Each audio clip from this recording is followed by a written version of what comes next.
ओम स्थापकाय च धर्मस्य सर्वधर्मस्वरूपिणे अवतारवरिष्ठाय रामकृष्णाय ते नमः।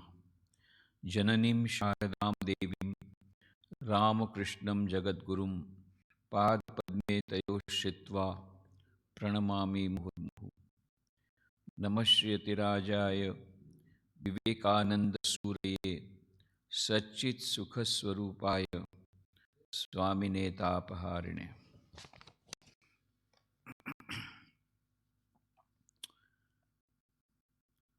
बंगला में एक बहुत सुंदर भजन है, जय जय रामकृष्ण भुवन मंगल, जय माता श्यामा सुताति निरमल। उसी में एक लाइन आती है, शरत सुधीर शांतो जेनो गणनाथ। शरत माने शरत महाराज, सुधीर शांत, जेनो गणनाथ गणेश देवता के समान एकदम स्थिर शांत है। और इसीलिए कहा जाता था, पूजनीय भूतेशानंद जी महाराज उनके बारे में वर्णन करते थे, अचल अटल सुमेरुवत, अचल अटल सुमेरुवत। कोई रिएक्शन नहीं, कुछ भी हो, कोई भी घटना घट जाए, बड़ी से बड़ी घटना घट जाए, वे विचलित नहीं होते थे। कभी उनको क्रोधित नहीं होते देखा गया, कभी विचलित होते नहीं देखा गया। हमने कल कई घटनाओं का वर्णन किया स्वामी शारदानंद जी महाराज के जीवन से।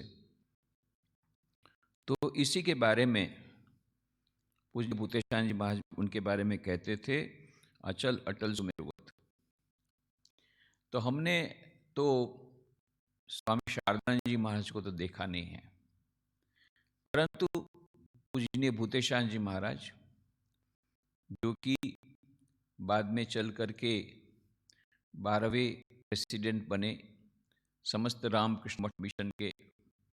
यहाँ रामकृष्ण आश्रम राजकोट में 21 साल थे, 1945 से लेकर 1966 तक। पूज्य आत्मस्थान जी महाराज 66 में आए, तब तक वो यहाँ पर थे 21 साल। और ये पूज्य भूतेशानंद जी महाराज, इनके साथ कई बार मिलने का मौका मिला, उनके पास उनके चरण तले बैठने का मौका मिला। कितने सारे मजाक किए हम लोगों ने, कितना आनंद किया, इतना विनोद किया। प्रत्येक दिन सुबह नाश्ते के बाद बेलूर मठ में, वो तो क्रम ही था उनका प्रेसिडेंट के हिसाब से, सब साधु ब्रह्मचारी आते थे, प्रणाम करते थे। उस समय करीब आधा घंटा एकदम मानो आनंद की बाजार, आनंद का हाट लग जाता था, आनंद की बाजार लग जाती थी। और बहुत सारी बातें होती थी, खूब जोर से हंसना वगैरह होता था, हंसी मजाक भी होता था। कुछ अच्छी बात बने, कुछ विद्वतापूर्ण बातें भी हो जाती थी। पर वो अनफॉरगेटेबल मोमेंट्स, वो जो आधा घंटा नाश्ते के बाद का साधु ब्रह्मचारी उनसे मिलते थे। कुछ कुछ बातें बंगला किताबों में प्रकाशित हुई है, अभी अन्य लैंग्वेजेस में शायद आएंगी, अभी नहीं आई है। परंतु यह पूज्य भूतेशानंद जी महाराज को हमने करीब से देखा है, देखने का सौभाग्य प्राप्त हुआ। तो उनके बारे में भी हम यही कह सकते हैं, अचल अटल सुमेरुवत। और यही बात सुधीर शांत जैनो गणनाथ, एकदम गणेश देव के समान जैसे बैठे हैं। शारदानंद जी महाराज का मूर्ति देखते हैं, उनका फोटो देखते हैं, जैसे चुपचाप बैठे हैं। कितने लोग आते हैं, कितने ये होते हैं, अपने अपने दुख सुना के जाते हैं। वो चुपचाप बैठे सबके दुख सुनते हैं। सब लोग जब निकलते हैं, उनके मन में परम शांति है। ये सब मानो पॉइजन, जहर वो ले लेते हैं। कोई रिएक्शन नहीं, कोई उन पर प्रतिकार नहीं, किसी प्रकार का रिएक्शन नहीं। ये हमने सुना भूतेशानंद जी महाराज से, पर देखा पूज्य भूतेशानंद जी महाराज में वही गुण। यदि हम ऐसा कहें कि पूज्य भूतेशानंद जी महाराज स्वामी शारदानंद जी महाराज के पॉकेट एडिशन थे तो अतिशयोक्ति न होगी। सभी उनके जितने गुण शारदानंद जी महाराज के, उनकी विद्वत्ता, उनकी भक्ति, श्री रामकृष्ण के प्रति उनकी भक्ति, ये सब तो है ही। और विशेष करके उनका जो स्वभाव, ये अचल अटल सुमेरुवत, शांत स्वभाव। हमने पूज्य भूतेशाह जी महाराज को इतनी बार मिले, एक बार भी उनको उत्तेजित होते नहीं देखा। एक बार भी कोई ऐसा शब्द बोलते नहीं देखा जिससे दूसरे के मन में दूसरे के मन को आघात लगे। कोई ऐसा देखा ही नहीं। कितना भी किसी ने बड़ी से बड़ी गलती कर दी तो भी उनके मुंह से उस प्रकार से कुछ नहीं निकला। तब भी स्वामी शारदानंद जी महाराज के मुंह से कभी कभी निकल जाता था, बांदर को थायकार। ये बंगला में एक कहावत है, वो कि खराब बहुत ज़्यादा बात नहीं है, मतलब वो मजाक में भी बोलते हैं बांदर को थायकार, तो बंदर जैसा है, ऐसा करके बांदर, मैंने ज़्यादा से ज़्यादा कोई गलती कुछ करता था, बांदर को थायकार, ये रकम को बिना, इतना ही बोलते थे। ये शारदानंद जी महाराज की लिमिट थी, इतना ही। इससे ज़्यादा आगे कभी उन्होंने किसी को कुछ नहीं कहा। पूज्य भूतेशाह जी महाराज के मुंह से भी कभी हमने किसी को डांटा हो ऐसा सुना नहीं। ये कई ब्रह्मचारी लोग जब असिस्टेंट सेक्रेटरी थे तो क्लास लेते थे ट्रेनिंग सेंटर में। अब ब्रह्मचारी लोग अभी वेदांत की क्लास करते करते थक गए थे तो बोले एक दिन हम छुट्टी किया जाए। तो उन्होंने आइडिया लगाया। तो पूज्य भूतेशाह जी महाराज जिस किताब में से पढ़ाते थे, किताब का नाम मैं भूल गया, उसको छुपा दिया उन लोगों ने। चलो फिर महाराज आए, क्लास में बैठे तो महाराज किताब नहीं मिल रही है कि बापू বই যখন পাওয়া যাচ্ছে না তাহলে এমনি क्लास করবো। छुट्टी मिली नहीं, वो जितना मिनट सुनना हो तो क्लास उतना ही हुआ। उनको सब कंठस्थ था, सब श्लोक कंठस्थ थे, वो अपनी मेमोरी से बोलते गए और सब एक्सप्लेनेशन भी करते गए। किताब की जरूरत ही नहीं थी, उनको आवश्यकता नहीं थी। अब ये इन लोग को इतना पता नहीं था, उनको लगा कि किताब छिपा देंगे आज छुट्टी हो जाएगी, छुट्टी नहीं हुई। पर एक बार भी उन्होंने ये नहीं कहा, पता तो उनको लग गया कि इन लोगों ने बदमाशी की है, परंतु कुछ नहीं कहा उन्होंने। अरे छेले मारो, छेले मारो, अरे बच्चे हैं, छोड़ दो, छोड़। कुछ भी उनके मन में से कोई भी उनके प्रति न राग, न द्वेष, न किसी प्रकार का क्रोध, कुछ नहीं। ऐसे तो बहुत सारे उदाहरण हैं। तो वो हमको पहले तो शारदानंद जी महाराज के बारे में जो बताते थे वो बता दूं, फिर भूतेशाह जी महाराज के बारे में तो फिर हम लोग बाद में विस्तार से बातें करने वाले हैं, तब देखेंगे।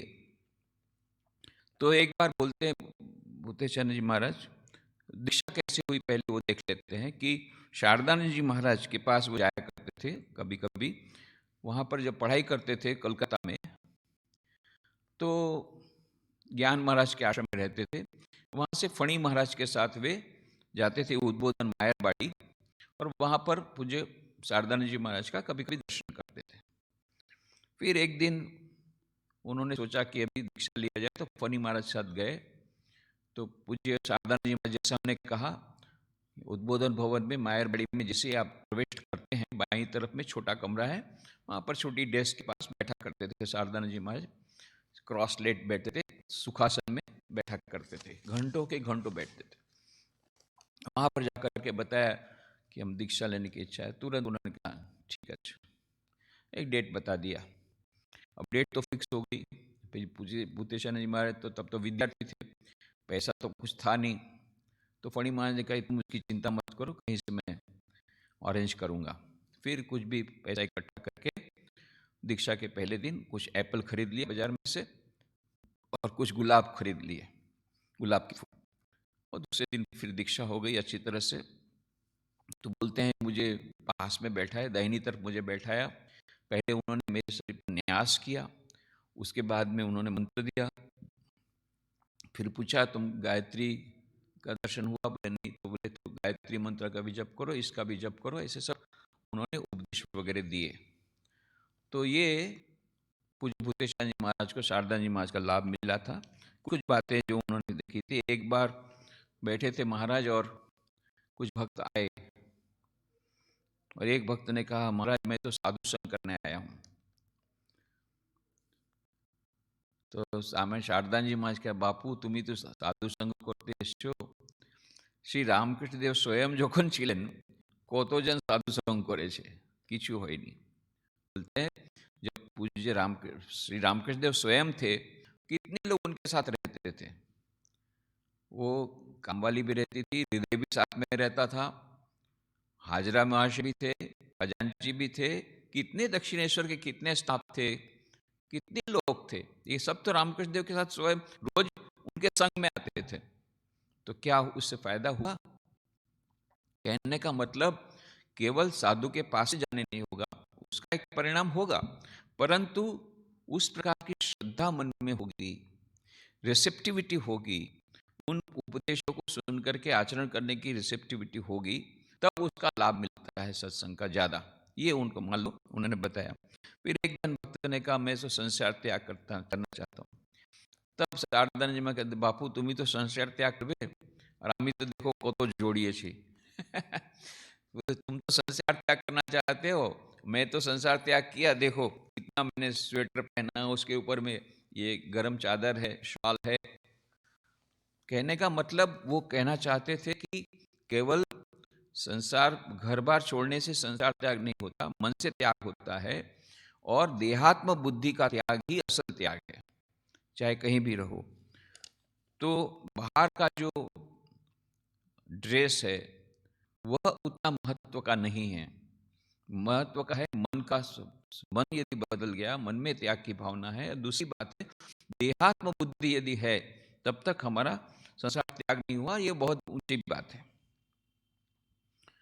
और क्षमाशीलता की बात बताई। वो लोग बोलते हैं भूतेशान जी महाराज कि हम लोग तो उद्बोधन को, मायरबाड़ी को पागलों का अड्डा ही कहते थे। कितने सारे लोग वो जिनको सब रिजेक्ट करते हैं, उनको शारदानंद जी महाराज अपने पास रखने, उनको अलाउ करते रहने के लिए। सब लोग महाराज आप इनके बारे में जानते नहीं, ये कहीं नहीं चलेगा, ऐसा माल है। बोले इसीलिए तो रखा है, जाएंगे कहाँ वो बेचारे, जाएंगे कहाँ? तुमने कहा बिल्कुल सच बात है, वो कहीं कोई उसको नहीं रखेगा, इसीलिए मैंने रखा है। इतनी करुणा, इतनी क्षमाशीलता। किसी ने कुछ गलत भी कर दिया, अरे भाई छोड़ दो छोड़ दो छोड़ दो, एक बार चांस दो। वो एक बार चांस उनका हमेशा, वो जितनी बार करेगा उतनी एक बार चांस उनका चलता रहेगा। इतनी क्षमाशीलता, यह पूज्य महाराज श्री ने भूतेशान जी महाराज उनके बारे में बताई। एक बार किसी साधु ने उनको बोल दिया आप लोग, आप हिसाब किताब में क्या समझेंगे? तो महाराज ने इतना कहा अतोटा भालो नॉय, इतना अधिक ज्यादा नहीं है, इतना अधिक ठीक नहीं है। कहने का मतलब सामने सामने बोल देना कि आप क्या हिसाब में समझेंगे। तो मतलब उन्होंने ट्रेनिंग भी दिया कि दूसरे जो सीनियर साधु जो अपने से ज्यादा सम्मानीय है ना, ये सिखाने के लिए बहुत मृदु भाव से कहा अतोटा भालो नहीं, इतना ज़्यादा ठीक नहीं है, बहुत माइल्डली कहा। और जब भी कोई कंप्लेन करते थे दोनों पार्टी को सुनते थे। पहले बोले मेरे को उसको भी सुनने दो, उसकी क्या है। फिर पूज्य भूतेशान जी महाराज कहते हैं कि एक बार एक भक्त आके बोलता है कि महाराज ये मन को चंचल है, उसको नियंत्रण करने का थोड़ा सरल उपाय बता दो ना। पहले महाराज ने कितनी बार बताया था, फिर भी बोल कुछ सरल उपाय बता दो ना। तो शारदानंद जी महाराज के बापू यदि जानताम ताले निश्चय बोलताम। बाबा यदि मैं जानता सरल उपाय मन के नियंत्रण का तो मैं अवश्य बोलता, पर मैं जानता नहीं हूँ। वो दो ही उपाय मैं जानता हूँ, अभ्यास और वैराग्य। ये दो उपायों की बात भगवत गीता में भगवान श्री कृष्ण ने कही है। अभ्यास इन तो कौन्तेय वैरागिणी च गृह्यते, 6ठे अध्याय में कहा। और पातंजलि योग सूत्र में कहा अभ्यास वैराग्याभ्याम तन निरोधः। तो यही बात पूज्य शारदानंद जी महाराज ने कही, देखो भाई ये दो ही उपाय मैं जानता हूँ, आमी यदि जानताम तुम्हें बोलताम। यदि मैं जानता तो मैं तुमको बोलता।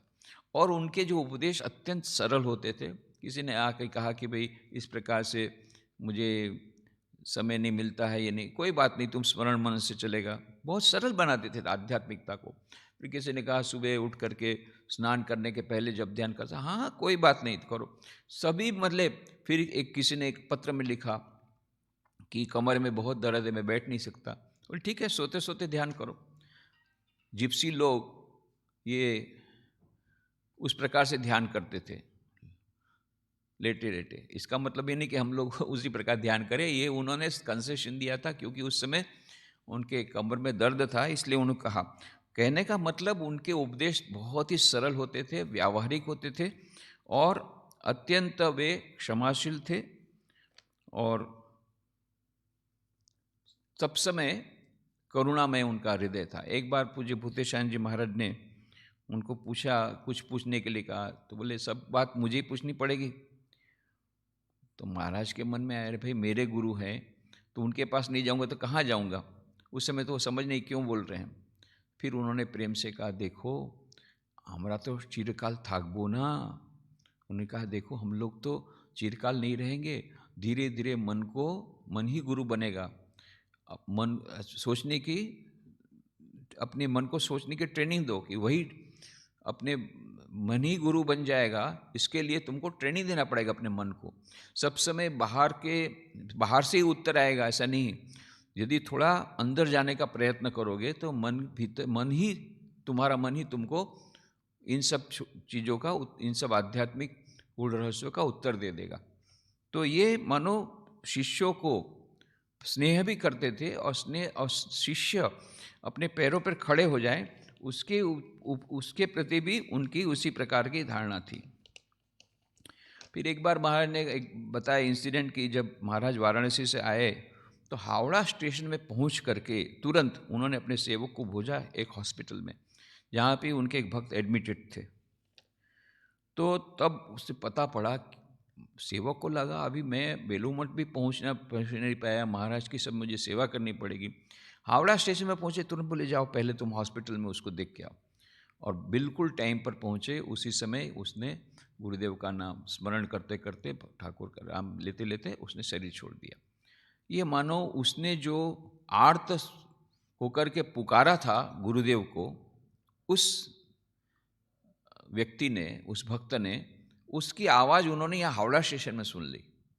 ये मानो किस प्रकार क्या उनकी वह अंतर्दृष्टि थी।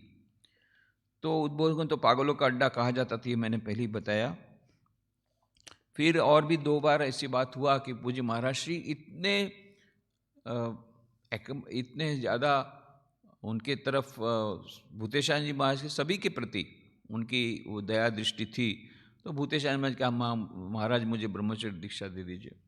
तो उन्होंने प्रेम से कहा, बापू आम्ही तो ब्रह्मचर्य दीक्षा दी ना, महापुरुष महाराज के बोलते हो। ओखाने भय पे बोले महापुरुष महाराज को बोलो। बोले थोड़ा सा मुझे तो संकोच होता है उनके पास जाना। तो ऐसा करो, तुम ज्ञान महाराज को बोलो, मेरा नाम देकर के ज्ञान महाराज को बोलो, वो महाराज को बोलेंगे। वो बात बन गई। तो उन्होंने ये देखा ही नहीं कि ब्रह्मचर्य के लिए वो योग्य है या नहीं है, कोई एक प्रश्न नहीं पूछा। इतना ही कहा, ठीक है मैं बता देता हूँ, मेरा नाम बोलो ज्ञान महाराज को, वो बताएंगे। फिर इस प्रकार से उनकी ब्रह्मचर्य दीक्षा हो गई। इस प्रकार से स्वामी भूतेशान जी बोलते हैं, हमको शारदानंद जी महाराज का इतना प्रेम मिला और जैसा गुरु वैसा चला। हमने भूतेशान जी महाराज में भी उतना ही प्रेम देखा है अपने शिष्यों के प्रति।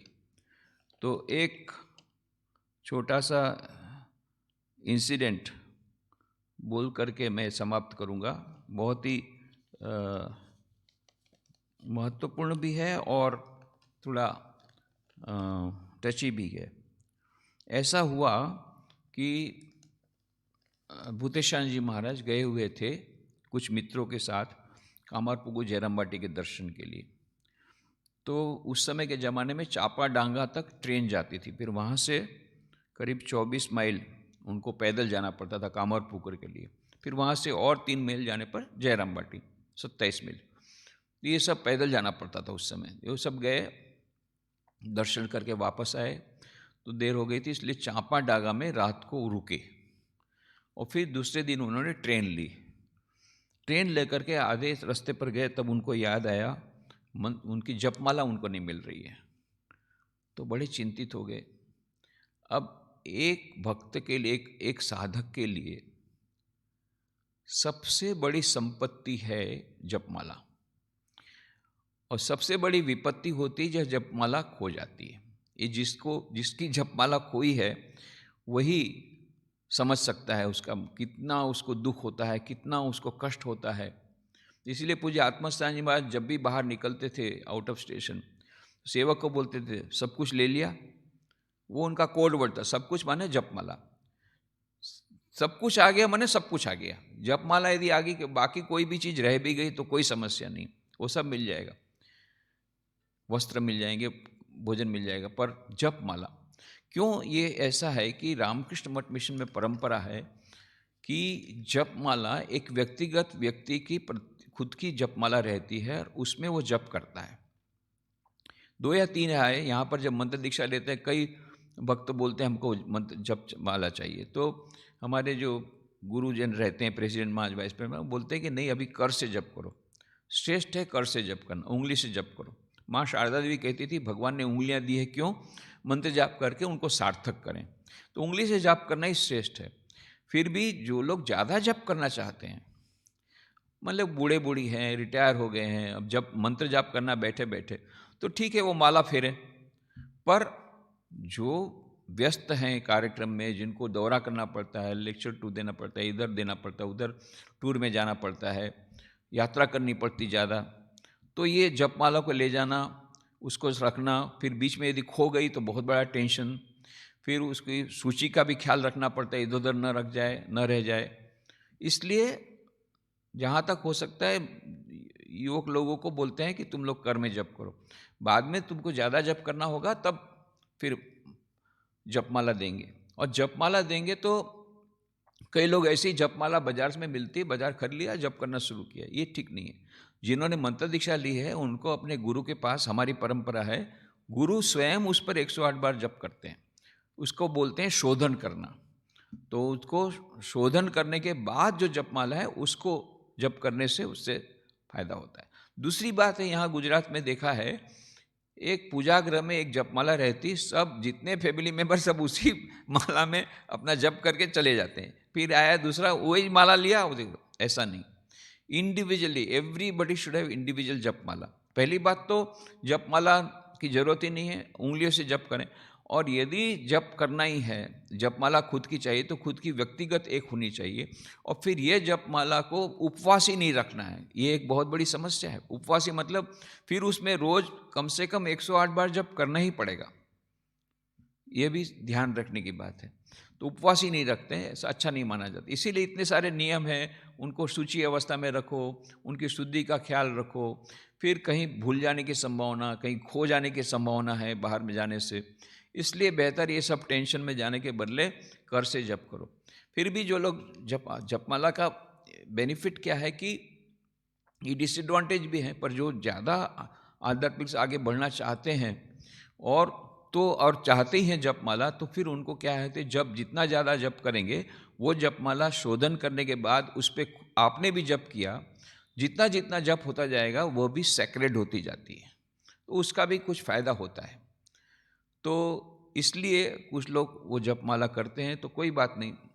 इसीलिए किसी साधक के लिए जपमाला जिस पे उसने इतना ज़्यादा जप किया है, उसका खो जाना एक बहुत बड़ी विपत्ति है, क्योंकि उसकी संपत्ति है। दूसरी बात, यदि गुरु रहें उस समय, भौतिक शारीरिक उनका शरीर रहे, तब तो दूसरा शोधन करके दे देंगे, नहीं तो क्या होगा। वैसे रामकृष्ण मठ मिशन में परंपरा है कि यदि गुरु नहीं भी रहे तो रामकृष्ण मठ मिशन के प्रेसिडेंट अपने आप, ये संघ गुरु हैं, उनके पास से भी शोधन की जा सकती है, ये एक नियम है। तो कोई बात नहीं। फिर भी हो सके तो जपमाला यदि रखना ही है तो उसको बहुत संभाल करके रखना चाहिए। तो इधर भूतेशानी जी महाराज के आप समझ सकते हैं, ये मैंने इसलिए बैकग्राउंड दिया कि आप भूतेशानी जी महाराज की मनस्थिति की कल्पना कीजिए, जब ट्रेन में उनको पता पड़ा कि जपमाला नहीं है, तुरंत नीचे उतरे, जो स्टेशन में थे वहाँ से वापस गए चापाडांगा। चापाडांगा में बहुत खोज की, जपमाला नहीं मिली। उसके बाद में फिर ट्रेन नहीं मिली तो बहुत पैदल चलना पड़ा, फिर जाके ट्रेन मिली। ये करते करते करते एकदम शाम को आए, सारे दिन खाया नहीं है, मन उद्विग्न है, चेहरा एकदम ये हो गया है, इतना ज़्यादा थक गए हैं, पूरा शरीर क्लांत हो गया है, इतना पैदल चले हैं। ये सब मानसिक और शारीरिक दोनों प्रकार का बहुत श्रम हुआ है उनको।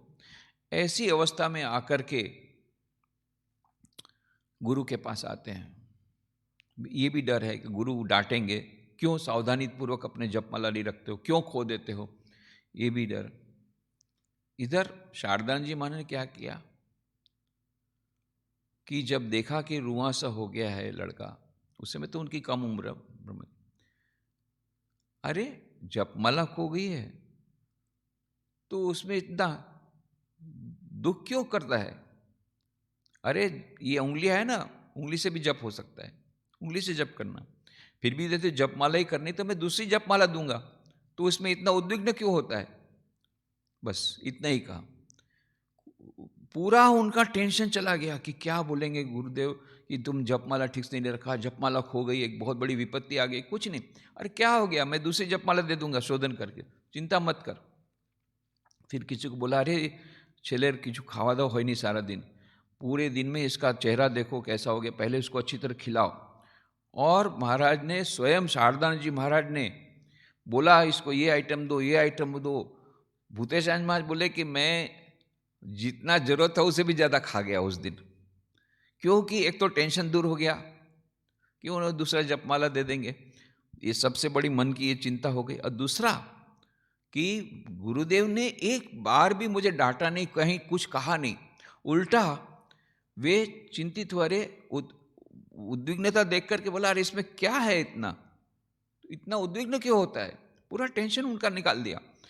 और फिर खुद उनको अच्छी तरह खाना खिलाया कि नहीं ये क्लांत सुबह से इसका खाना पीना नहीं हुआ, प्रेम पूर्वक उनको बहुत सारा खाना खिलाया। भूतेशानंद बोले उस दिन मैंने बहुत संतुष्टि से जो खाना खाया, जरूरत से ज़्यादा ही खा गया उस दिन। ये सब संस्मरण पूज्य भूतेशानंद जी महाराज के पास से पूज्य शारदानंद जी महाराज के बारे में सुना है। और पूज्य शारदानंद जी महाराज कितने सुधीर शांत जैनोगणनाथ, उनका जो चित्र आता है तो हमको कल्पना नहीं करनी पड़ती है।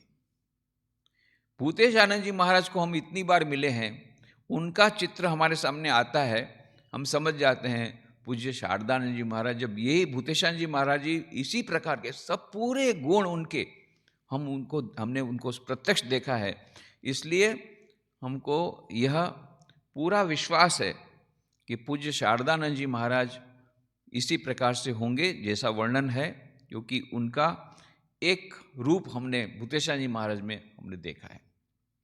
तो पूज्य भूतेशानंद जी महाराज के चरणों में, पूज्य शारदानंद जी महाराज के चरणों में प्रणाम करके यहाँ समापन करते हैं। ओम शांति शांति शांति। हरि ओम तत्सत।